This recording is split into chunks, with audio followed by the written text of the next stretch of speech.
एवढंच बोलतो, आरक्षण भेटलं पाहिजे, समोरील वक्ते बोलणारे आणि आखरी क्षणापर्यंत आम्ही प्रामाणिकपणे लढत राहू. जय हिंद, जय भारत, जय महाराष्ट्र.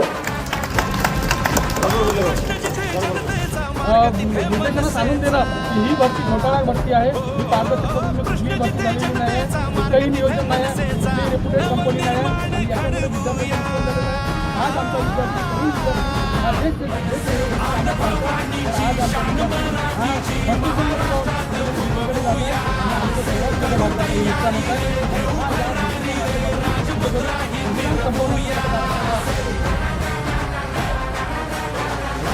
देश तारखेला आज आमचा मोर्चा होता.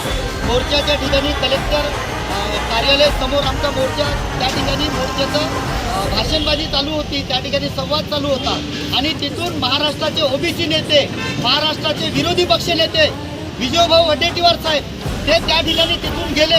पण ओबीसीच्या मुद्द्यावर आम्ही लढाई करता आणि ओबीसीचा नेता महाराष्ट्रामध्ये सांगायचं की आम्ही ओबीसी नेते आहोत, महाराष्ट्रामध्ये सांगायचं आम्ही विरोधी पक्ष नेते आहोत आणि त्यांच्याच बँकेचा अध्यक्ष म्हणजे त्यांच्या हाताखाली काम करणारा ज्या बँकेचा अध्यक्ष आहे, त्यांनी केलेला अध्यक्ष आहे आणि त्यांनी त्या ठिकाणी येऊन सुद्धा आम्हाला विचारलं नाही किंवा आम्हाला विचारपूस सुद्धा केली नाही.